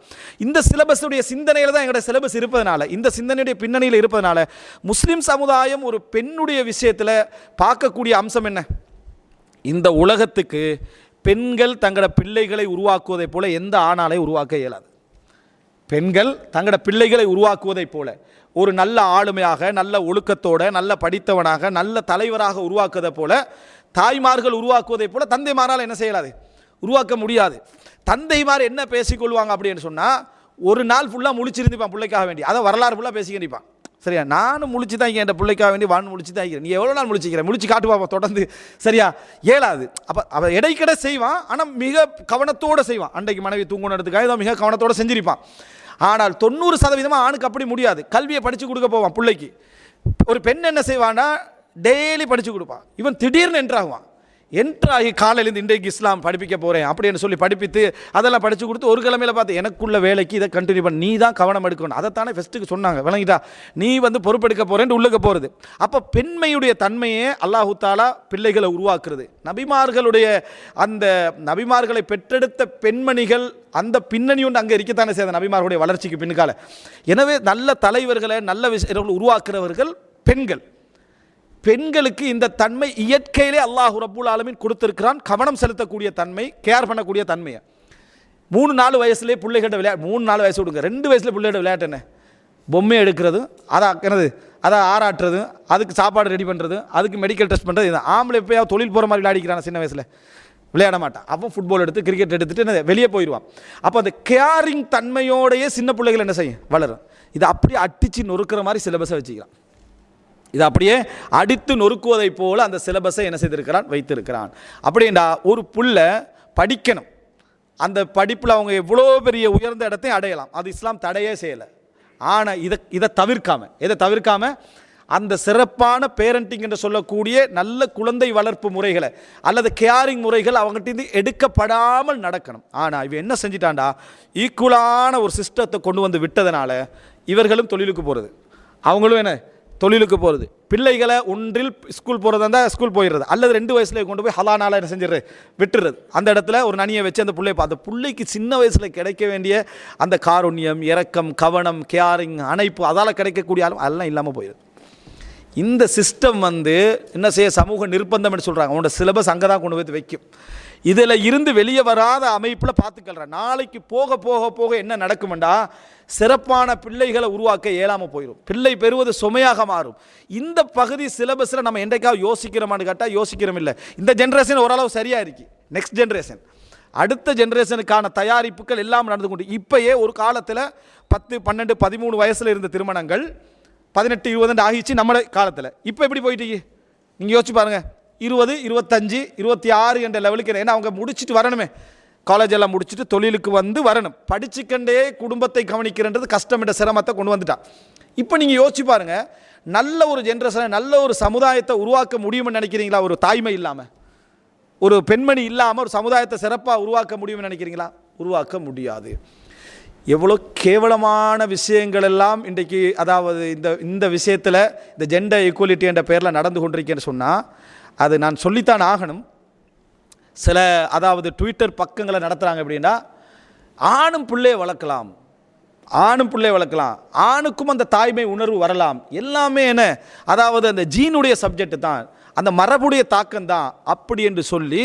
இப்போ நேற்று கூட பயான் முடிஞ்ச ஒரு சகோதரர் சொன்னார், நான் அதை படிச்சிருந்தேன். என்னென்னா, ஆணுடைய அந்த என்னது குரோமோசோம் அழிந்து கொண்டு போகுதான். ஒரு காலம் போகிற டைமில் ஆண் இல்லாமல் பேத்துருவான். சும்மா எப்போ போவேன்னா பில்லியன் கணக்கு ஆண்டுக்கு பிறகு இல்லாமல் போகுமா, பில்லியன் கணக்கு ஆண்டுக்கு பிறகு இல்லாமல் போகுமா, இவன் கண்டுபிடிச்சிட்டான் இப்போ என்று சொல்லி அதை போட்டு அதையும் நம்புகிறான், அதையும் நம்ப வச்சுக்கிறாங்க. எப்படி போட்டிக்கிறாங்கன்னு சொன்னால், ஒரு பிறந்த குழந்தை பிறந்தோன்னே கத்துமே, அதை ஹாஸ்பிட்டலில் ஒரு பிறந்த குழந்தையை எடுத்துகிட்டு வந்து இவனுக்கு அந்த தாய் மாதிரி அந்த இதெல்லாம் கொடுத்து அவனை மேலே புள்ளையை போட்டிக்கிறாங்க. நியூ போர்ன் பேபி அவனை மேலே புள்ளையை போட்டு வீடியோ எடுத்து நேஸ்மா டாக்டர் மாதிரிலாம் சந்தோஷப்பட்டு பறத்துறாங்க. இந்த வயசுலேருந்து கேர் பண்ண முடியும்னு சொல்லி. இது உங்களுக்கு கொடூரம் மாதிரி விளங்கலையா? ஒரு சின்ன குழந்தைக்கு இன்றைக்கு இது கொடூரம், நாளைக்கு பாருங்கள் இதுவும் இயல்பானது தான் என்ற சிந்தனையை கொண்டு வராட்டி பாருங்கள், நாளைக்கு இதுவும் இயல்பானதான். அதையும் கொஞ்சம் பேர் லைக் பண்ணி என்ன இந்த மாதிரியான சமத்துவமான உரிமைகள் வர வேண்டும், அப்படி தான் பெண்களுடைய சுமை குறையும் என்று என்ன செய்கிறான், அதில் போட்டிக்கிறான். அதை பிறந்த குழந்தையை கொண்டு வந்து, இவனுக்கு பிறந்ததும் அல்ல, யாருக்கோ பிறந்த குழந்தையை கொண்டு வந்து அதை ஏதோ பணம் கொடுத்து வாங்கி நியூபோர்ன், ஏற்கனவே பேசிட்டாச்சு, இந்த அதை வாடகை தாய்மார்கள் மாதிரியான சிஸ்டத்தை இன்றைக்கு கொண்டு வந்துட்டு, இன்னொருடைய பிள்ளை இன்னொருத்தர் சுமக்கிறானா இல்லை இன்றைக்கி, இந்த அது ஒரு உதவி மாதிரி காட்டுறாங்களா இல்லையா? அது அடுத்தவனுக்கு செய்கிற உதவியா இன்னொருத்தர போல இவர் சுமந்து பெற்று கொடுக்குறது வாடகை தாய். இந்த மாதிரியான ஒரு சிஸ்டத்தை கொண்டு வந்துட்டாங்க. இந்த பேரண்டிங்கை விட்டு பெண் பிள்ளைகளை தூரமாக்குவது இன்றைய டோட்டல் சிலபஸுடைய திட்டம், சந்தேகமே கிடையாது. அதிலிருந்து ஒரு பெண் பிள்ளை அதை படிச்சுட்டு வர டைமில் இதை பற்றியான சிந்தனை பெற்றோர்களுக்கு இல்லை. அதுலேருந்து இந்த பிள்ளை தூரமாகுது என்பதை பற்றி எந்த சிந்தனை போக்கும் என்ன இல்லை. நாளைக்கு அந்த பிள்ளை திருமணம் முடிக்கிற டைமில் இவர் கலாச்சாரத்துக்குள்ளே வந்துடுறாரு. 20 வயசு கல்யாணம் பேசுவோன்னு கலாச்சாரத்துக்குள்ளே வந்துடுறாரு. கலாச்சாரத்துக்குள்ளே வந்தால் சிலபஸ் வேறு, கலாச்சாரம் வேற ஆகி அந்த டைமில் நிறைய பெற்றோர்கள் பேசிக்கிறேன், என் பிள்ளைக்கு திருமணத்தில் விருப்பம் இல்லாமல் இருக்குது, அவங்களுடைய முழு லட்சியமும் இந்த கெரியரை முடிச்சிடணும் அப்படின்னு இருக்கிறாங்க சார். கெரியரை முடிக்கிறதுக்கு இதுக்கு என்ன பிரச்சனை? சப்போர்ட்டான ஒரு கணவனை என்ன செய்யலாம், தேடி எடுத்து முடிக்கலாம். இல்லை, அது டிஸ்டர்ப் ஆகிருக்கும். அது என்ன, அது டிஸ்டர்பன்ஸ் ஆகிருக்கும். இல்லாட்டி அங்கே போகிற யூனிவர்சிட்டியில் அந்த காலேஜில் என்ன செஞ்சுருவாங்க, அதை ஒரு இவருடைய தரமற்ற ஒரு இதாக பார்த்துருவாங்கிறதுக்காக தவிர்க்கிறாங்க. அங்கே போகிறாங்க, தண்ட தொழிலுக்கு செட் ஆகிற மாதிரி ஒருத்தர் விரும்புகிறாங்க, முன்ன பின்னெல்லாம் தெரியாது. பெரிய கனவோடு இருந்த பெற்றோர்கள் என்ன, அந்த கனவெல்லாம் உடைகிற மாதிரியான ஒரு சிஸ்டம் என்ன செய்து உருவாகி திருமணம் முடிச்சாச்சு போயிடுறாங்க வெளிநாட்டுக்கு. அப்போ நான் சொன்னேனே, ஒரு குடும்ப வாழ்க்கையுடைய செக்யூரிட்டின்னு சொல்லி, அதை தந்தை தாய்க்கான செக்யூரிட்டி, அவருடைய உயர்தரமான வாழ்க்கையை நினச்சி பெற்றோர் சந்தோஷமாக இங்கே தனிமையில் வாழ்ந்து மௌத்தாயிடுறாங்க. மகனுடைய பிள்ளையுடைய உயர்தரமான வாழ்க்கையை நினச்சி குடும்பத்தை பிரிஞ்சு விட்டு போய் உயர்தரமான வாழ்க்கையை நினச்சி வெறும் சம்பாத்தியத்தை மட்டும் பார்க்குறாங்க. யாருக்கு சேவை செய்கிறான்? பிறந்த மண்ணுக்கா, தன்னோட இந்த குடும்பத்துக்கா, உறவுக்கா? ஒரு உறவுக்கு மருந்து கொடுக்கறதுக்கு வக்கில்லை, ஆனால் வேற எங்கேயோ உள்ள சமுதாயத்துக்கு சேவை செய்கிறோம்னு சொல்லி சேவை யாருக்கு செஞ்சாலும் சரி பணம் வருமாக இருந்தால் என்ற மைண்ட் செட்டுக்கு என்ன செஞ்சிட்டா, அதை உருவாக்கிட்டான் என்றதை நம்ம பார்க்குறோம். அன்புள்ள சகோதரர்களே, இது 2வது அம்சம், நம்மளோட பாடத்திட்டத்தில் இல்லாத விஷயம். என்ன? பெண் பிள்ளைகளுக்கு தேவையான பொறுப்புணர்வு சார்ந்த ஒழுக்கம். ஒழுக்கம் 2 பேருக்கும் தேவை, ஆனால் பெண் பிள்ளைகளுக்கு தேவையான பொறுப்புணர்வு சார்ந்த ஒழுக்கம் என்ற பாடம் என்ற பகுதியே அங்கே இல்லை. இது இன்றைக்கு தாய்மார்கள் வீட்டில் கவர் பண்ணலாம், அதை ஊட்டுற மாதிரி கவர் பண்ணலாம். ஆனால் தாயும் அதே லெவலில் படித்து வளர்ந்து அவங்களும் ஒரு பிஸியான தாயாக இருந்தான்னு வைங்களேன், அவங்களுக்கு அதை கொடுக்க முடியாத ஒரு சிச்சுவேஷன் என்ன செய்யுது வருது. அதை சிலர் என்ன செஞ்சிடறாங்கன்னா, வீட்டில் டீ ஊற்ற பழக்கு அல்லது இந்த தேங்காவை திருக பழக்கு, இதுதான் பேரண்டிங்கை நினச்சிட்டுக்கிறாங்க. அது ஒரு சப்ஜெக்ட், அது சிலருக்கு வரும், சிலருக்கு வராமல் இருக்கும். ஆயிஷா ரதியெல்லாம் அவங்க தூங்குவாங்க, என்னது பிசைந்து வைத்த மாவை ஆடு தின்னுட்டு போகணுன்னு வருது. அப்போ அங்கே பேரண்டிங் இல்லாமல் போச்சு. அது ஒரு சப்ஜெக்ட். இவனு என்ன நினைக்கிறான், பேரண்டிங் உடனே போய் சமையல் கட்டில் போட்டுறது, சமைங்க, அதுதான் அதான் என்ன பெற்றோர்கள் பிள்ளைகளை உருவாக்குதல்ன்ற மாதிரி ஒரு வேறு மாதிரி யோசிச்சிடறான். அது இயற்கையாக சில பெண்களுக்கு சூழ்நிலையை வச்சு சிலருக்கு வராது. அஸ்மார் அதெல்லாம் சொல்கிறாங்க, என்ன, நான் மதீனாவில் இருந்தேன், எனக்கு ரொட்டி சுட தெரியாதுன்றாங்க. அவங்க பேத்து ஒரு 2-3 கிலோமீட்டருக்கு மேலே போய் குதிரைக்கான சாப்பாடெல்லாம் சுமந்துட்டு வருவாங்க. ஆனால் ரொட்டி என்ன, பலம் அக்குன் என்ன ஒஹ்சின் அஹ்பிஸ், ரொட்டி சுட தெரியாது. அன்சாரி பெண்கள் தான் என்ன செஞ்சாங்க, ரொட்டி சுட பழக்கினாங்கன்றாங்க. பிஸ்னஸை பற்றி படித்து கொடுக்குறீங்கன்னு அர்த்தம் என்ன? அதாவது சிரியாவுக்கு போனது, யமனுக்கு போனது, இதன் காரணமாக அவங்களோட பொருளாதாரம் வளர்ந்தது, அந்த பிஸ்னஸ் வளர்ந்தது, பயணங்களின் ஊடாக என்ன பிஸ்னஸ் வளர்ந்த அந்த செய்தியும் சொல்லிக் கொடுத்து ரப்ப வணங்குறதையும் சொல்லிக் கொடுக்குறீங்க. பாடசாலை என்ன சொல்லிக் கொடுக்குது? வஷம்சு தஜ்ரீலி முஸ்தகர்ரின் லஹா, இதை சொல்லிக் கொடுக்குது பாடசாலை. சூரியன் அதனை தங்குமிடத்தை நோக்கி ஓடிக்கொண்டிருக்கிறேன் சிலபஸ். ஆனால் தாலிக்க தக்தீருல் அசீஸ் ஹமீத் எங்களுடைய மார்க்கம் சேர்த்து சொல்லிக் கொடுக்குது. அது படைத்த இறைவனது ஏற்பாடு, நாங்கள் சொல்லிக் கொடுக்கணும் அதையும் சேர்த்து. அவன் அதை மட்டும் நாஸ்திகத்தை சொல்லிக் கொடுக்குறான். நம்ம 2 கலந்து என்ன செய்யணும், சொல்லிக் கொடுக்கணும். நீங்கள் முதலாவது ஜுசுவில் உள்ள என்ன வரலாறு இருக்குது, என்ன ஃபிக்ஹ் இருக்குது, என்ன அகீதா இருக்குது, என்ன ஆளுமை சம்பந்தமான நம்பிக்கை இருக்குது, என்ன உலக சட்டங்கள் என்ன செய்கின்றன, அதில் இருந்து கொண்டு இருக்கின்றன, மறுமையை பற்றி என்ன செய்து, இதை பிள்ளைகளுக்கு நீங்கள் கொடுத்துட்டு வந்தீங்கன்னு வைங்க, அவைகளெல்லாம் ஒரு ஜுசு ஒரு வருஷத்தில் முடிச்சிருங்க. ஒரு ஜுசு மொழிபெயர்ப்பில் இருந்து வாசித்து நீங்கள் படித்த தகவல்களை அவனுக்கு கொண்டு போய் சேர்த்து அதை சொல்லக்குள்ள மிக கவனமாக இருக்கணும். தஃப்சீர் செய்கிறது, ஆனால் உதாரணம் ஃபுல்லாக ஜெர்மன், இட்டாலி, அமெரிக்கான்னு தான் இருக்கும். சரியா? இப்படியான உதாரணங்கள் எதுவும் வராமல் அதில் உள்ள உதாரணத்தை மட்டும் என்ன செய்ய சொல்லிக் கொடுங்க பிள்ளைகளுக்கு. அந்த பிள்ளைகளுக்கு அது பதியட்டும், மற்ற தகவல்கள் இதுக்கு மேலால் நிற்கட்டும். விளங்கிட்டா? அப்போ அவனுக்கு அது தெரியும், இது சரியா இது பிள்ளையாண்டு யோசிக்கிற இடத்துக்கு அவன் என்ன செஞ்சிருவான். உங்களோட வாழ்க்கைக்கே உதவும், அது உங்களை புரிஞ்சு கொள்றதுக்கே உதவும், உங்களோட குடும்ப வாழ்க்கையை புரிஞ்சு கொள்றதுக்கு பிள்ளைக்கு என்ன செய்யும், உதவும். அது இதை சொல்லிக் கொடுங்க. அடுத்தது பிள்ளைக்கு அடுத்த பகுதியாக நீங்கள் சொல்லிக் கொடுக்குற டைமில் துஆக்கள் என்ற ஒரு தனி பாடத்தை வீட்டில் சொல்லிக் கொடுங்க. அந்த துஆக்கள் என்ற தனி பாடம் என்ன தெரியுமா, அந்த பிள்ளைகளுக்கு சொல்லிக் கொடுக்குறோம், பாடமாக்குறதில்ல. அவன் பாடமாக்கட்டும், மதரசாவில் பாடமாக்கட்டும், மற்ற இடங்களில் பாடமாக்கட்டும், எல்லாம் செய்யட்டும். இந்த துஆக்களில் உள்ள கருத்துக்களை பிள்ளைகளையும் சொல்லிக் கொடுங்க. காலையில் உட்கார வச்சோ, மாலையில் உட்கார வச்சோ, சனி ஞாயிறுகளில் உட்கார வச்சோ, குர்ஆனில் ஒவ்வொரு ஜுஸோ ஒரு வருஷத்துக்கு ஒரு ஜுஸு, அதில் எந்த விதமான வேறு சப்ஜெக்டே நுழைக்க வேணாம், தகவலை சொல்கிறது மட்டும். அதில் என்ன தகவல் இருக்குன்னு நீங்கள் படிங்க, சொல்லிக் கொடுங்க. மொத்தமாக கொண்டு போய் இப்னு கசீரை வாசிட வேணாம். சரியா? இப்னு கசீரை கொண்டு போய் வாசிட வேணாம். நீங்கள் இன்ட்ரெஸ்டிங்காக பிள்ளைகளுக்கு கதை என்ன செய்யுங்க, நீங்கள் சொல்லிக் கொடுங்க. உட்கார வச்சு நீங்கள் படிங்க. எல்லாத்தையும் படிச்சுட்டு இதில் என்னென்ன செய்திகள் இருக்குது, சிலபஸ் என்ற அதில் உங்களுக்கு எல்லாமே வரும். அக்கீதா வரும், ஃபிக்ஹ் வரும், தஃப்சீர் வரும், சமூக சூழ்நிலை வரும், வரலாறு வரும், நம்பிக்கை வரும், எல்லாமே வரும். அந்த பிள்ளைகளுக்கு அதை சொல்லி கொடுத்துட்டு வெளியேடுங்க. அந்த பிள்ளை ஒரு நம்பிக்கையோடு போகும். அவனுக்கு சிந்தனைகளில் மற்ற தகவலும் சேர்ந்து பதியும், மற்ற தகவல்களும் சேர்ந்து பதிந்து கொண்டே வரும். சாதாரணமான விஷயம் இல்லை, அவ்வளோ பெரிய தாக்கம் அதுக்கு இருக்கு, அவ்வளோ பெரிய தாக்கம் அதுக்கு இருக்கு உண்டு. 2வது துஆக்களில் கருத்துக்களை சொல்லிக் கொடுங்க. நான் சொல்கிறது சின்னதான ஒரு மாற்றீடு துஆக்களுடைய கருத்துக்களை சொல்லிக் கொடுங்க. காலையிலையா நீங்கள் அதாவது வாஸ்பஹ்னா வாஸ்பஹல் முல்கு லில்லாஹி என்று சொல்கிறோம், அதாவது விடிந்தது, ஆட்சியும் விடிந்தது, இறைவனது ஆட்சியும் என்ன செய்து காலை பொழுதை அடைகிறது, ஆட்சி அனைத்தும் இறைவனுக்காக விடிந்து என்று சொல்லிட்டு சோம்பேறித்தனத்தை விட்டு பாதுகாவல் தேடுகிறது. மனிதனுடைய பெருமையை விட்டு பாதுகாவல் தேடுகிறது, தள்ளாடும் முதுமையை விட்டு பாதுகாவல் தேடுறது, இதெல்லாம் அதில் சொல்லிக் கொடுக்கப்படுது. அந்த பிள்ளையுடைய உள ரீதியான தகவல்கள் நம்பிக்கைகள் அது ஊற்றுது. மொழிபெயர்ப்பை சொல்லிக் கொடுங்க. அதில் நாளைக்கு நேற்று என்ன மொழிபெயர்ப்பு சொன்னேன்னு கேட்காதீங்க. அல்லாஹ்வுக்காக இது ஒரு பெரிய சோதனை. விளங்கிட்டா? பிள்ளைக்கு சொல்லி கொடுத்துட்ரு, அடுத்த நாள் இதெல்லாம் கேட்பேன் அப்படின்னது அவன் வாழ்க்கையை வெறுத்து பேத்துருவான். இது ஏற்கனவே ஒரு 9 பாடம், இதோட 10வது பாடம் அப்படி நினை. பாடமாக ஆக்காதீங்க, அதை பாடமாக ஆக்காதீங்க. சரியா? நீங்கள் தகவலை மட்டும் சொல்லிக் கொடுங்க, பிரச்சாரத்தை மட்டும் செய்யுங்க. ரசூலாங்க படித்து கொடுத்த மாதிரி படித்து கொடுங்க. அவனுக்கு அதை தகவலாக சேர்ந்துட்டு போட்டும். நீங்கள் சொல்லுங்கள், இதை சொல்கிறதெல்லாம் உன்னை பாதுகாக்கத்தான். இதில் நீ தெரிஞ்சுக்கண்டா சந்தோஷம், உனக்கு சிந்தனையில் பதிஞ்சா சந்தோஷம். உனக்கு தெரியலைன்னா திருப்பி திருப்பி நான் என்ன செய்கிறேன், பதிய வைக்கிறேன். கேள்வி கேட்காதீங்க, நோட்ஸ் எடுக்க சொல்லாதீங்க. அந்த பிள்ளைகளோட இருந்து பேசுங்க, இந்த தகவல்களை சொல்லிக் கொடுங்க. இந்த மாதிரி முக்கியமாக 2வது பிரார்த்தனைகள் சம்பந்தமான விஷயங்களை சொல்லிக் கொடுங்க. 3வது உட்கார்ந்து குடும்பத்துடைய வரலாற்றை படிப்பீங்க, இஸ்லாத்தோடு சேர்த்து. உங்களோட குடும்பத்துடைய வரலாற்றை சொல்லிக் கொடுங்கள், இஸ்லாத்தோடு சேர்த்து. என்ன செய்கிறானா, குடும்பத்துடைய வரலாறு, அப்பா ஒருத்தர் இருந்தார், அவருக்கு ஒரு பட்ட பேர் வச்சானுகள். விளங்கிட்டா? இன்னும் ஏதாவது ஒரு பட்ட பேரை சொல்லிடுறது. வேற அந்த பட்ட பேர் என்ன காரணம், முந்தி நிறைய அவர் களவெடுப்பார், ஊடா பாஞ்சி களவெடுப்பார், அதனால் அந்த பேருக்கு. பிள்ளைக்கு வரலாறு சொல்கிறது எப்படின்னா, அப்பாவை கேவலமான வரலாறு தான் என்ன செய்ய சொல்லிக் கொடுக்குறது. அதெல்லாம் பெரும் பாவம். அதெல்லாம் பெரும் பாவம். நம்ம என்ன செய்யணும்னா, உட்கார வச்சு குடும்பத்துடைய வரலாறுண்டா, ஊருடைய வரலாற்றில் இருந்து அங்கே குளம் கட்டினது, இங்கே மலை கட்டினது எல்லாம் தெரியும். காஷ்மீர் மலை, அந்த மலை, இந்த மலை, இமய மலை இருந்து. ஊரில் உள்ள ஒரு 6 ஓடிக்கிட்டு அதோட பேர் தெரியாது. ஊரில் ஒரு 6 ஓடிக்கிட்டு அதோட பேர் தெரியாது. இந்த மாதிரி ஒரு என்ன சொல்கிறது, ஒரு தெரியாத பிள்ளைகளாக வளர்க்காமல் இதை சொல்லிக் கொடுங்க. எப்படின்னா இஸ்லாத்தோட சேர்த்து. எப்படி இஸ்லாத்தோட சேர்த்து சொல்லிக் கொடுக்குறது அப்படின்னா, இரத்த உறவுகளுடைய முக்கியத்துவம் என்ன. நீங்கள் உதாரணமாக அல்லாஹ் தஆலா இரத்த உறவுகளை பற்றி இப்படி சொல்கிறான். இரத்த உறவுகளை பாதுகாத்தா என்னென்ன விஷயங்கள் இருக்குது, அந்த இரத்த உறவுல என்ன பாதுகாக்கப்படும். இப்போ எங்கட இரத்த உறவுல யார் யார் வருவாங்க, எங்கட இரத்த உறவுல யார் யார் வருவாங்க சொல்லிக் கொடுங்க. அஜ்னபி மஹரமுடைய விஷயத்தில் நாங்கள் இப்படி என்ன செய்யக்கூடாது, இன்னென்ன ஒழுக்கங்களை பேணணும்னு அல்லாஹ் சூரத்து நூறில் சொல்கிறான். எங்களில் யார் யார் அஜ்னபி மஹ்ரமி, எங்களோட குடும்பத்தில் யார் அஜ்னபி யார் மஹ்ரமி சொல்லிக் கொடு. சொத்து பிரிக்கிறத பற்றி அல்லாஹ் தஆலா சொல்கிறான். ஆண்களுக்கு 2 மடங்கு, பெண்களுக்கு இப்படி, தாய்க்கு இவ்வளோ. இப்போ நான் மரணிச்சேன்னு சொன்னால் அந்த சொத்துக்களில் வந்து எப்படி எப்படி போகும் சொல்லிக் கொடுங்க. பிள்ளைக்கு மீராஸ் லேசாகும். அதாவது குடும்பவியலை குர்ஆன் அவ்வளோ அழகாக சொல்லுது. அத்தனை குழந்தைகளுக்கு இயற்கையான அமைப்பில் சொல்லிக் கொடுங்க. எங்கேயும் டேனாகிறவான படித்து கொடுத்துட்டு போகிற டைமில் இப்போ உதாரணமாக 8 மனைவிக்கு கொடுக்கணும், 8 ஃப்ராக்ஷன் சொல்லுவா பண்ணி அப்படி அங்கே போயிடாங்க. அந்த கணக்குக்கே போயிடும். பிள்ளைகளுக்கு தகவலை மட்டும் நீங்கள் சொல்லிக் கொடுத்து பதிய வச்சு பாருங்கள். ஒரு 3 விஷயம் அன்புள்ள சகோதரர்களே, பெரிசா நீங்கள் சிலபஸ்கள் போட்டுக்கொள்ள வேண்டிய அவசியம் இல்லை. முதலாவது அல் குர்ஆனிலிருந்து வரலாற்று நீங்கள் எல்லா வரலாறையும் சொல்லிக் கொடுத்துருவீங்க. அதில் உங்களுக்கு உமையா கிலாபத்து வரும், அப்பாசியா கிலாபத்து வரும், உஸ்மானியா கிலாபத்து வரும். குர்ஆனை சொல்லிக் கொடுக்குற டைமில் எப்படி வரும்னா உங்களுக்கு வரலாறு தெரிஞ்சிக்கும்.